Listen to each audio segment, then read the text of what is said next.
Welcome to In Brief, a show about cutting through the clutter of our business interactions with planned, focused brevity. It's about making the most of everybody's time with a strategic approach to communication that emphasizes critical interactions and forging partnerships with each other in a business way so we can circle back to the conference room. Irene. What? Trim it out just a little bit. You were getting on a roll there. Oh. Just a little bit. Good point. This is Joe McCormick, the author of Brief, the textbook for brevity. Brevity's hard. Yes. It's hard for everybody. And you get on a roll and you got so much to say and people don't have a lot of time and you have to cut out the clutter. And one of the key things that all professionals do is they take time to prepare. So if you're gonna leave a voicemail, no excuses. You got a presentation, take 2 minutes to prepare. Okay, what's the point of my presentation? I'm gonna write an email, don't just start typing. You're gonna lose people and you can't do that. But what if I've got a really, really good excuse? You're going to tank. At the end of the day, professionals take time to prepare, and you're dealing with people that have got a lot on their mind, and you just have to do that. If you don't do that, really, at the end of the day, nobody's going to care. Nobody cares. Oh my God, I used to love Nobody Cares. You remember that old game show? If it's Tuesday, then it must be Nobody Cares! Question 1. You are invited to a conference, but you're busy.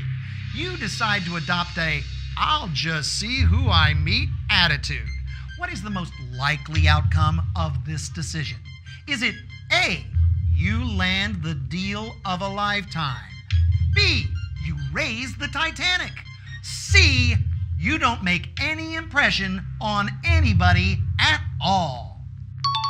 A, deal of a lifetime. And despite the jazz hands, no. C, you don't make an impression on anyone at all. That is correct! Why, audience?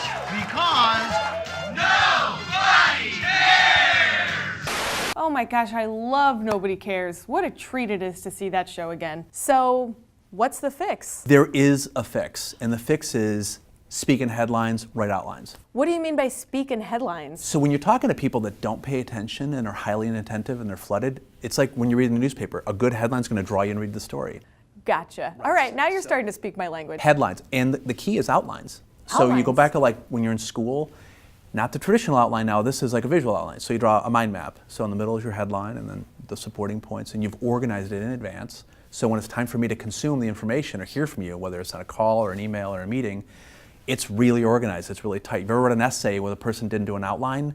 You're like, I have no idea what this person's saying. But when there is an outline, it's really easy, and that's the point. Gotcha.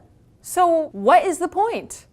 Here's my headline: professionals prepare. Otherwise, instead of making a point, we make excuses. So take time to prepare, because otherwise, nobody cares. Thanks for tuning in.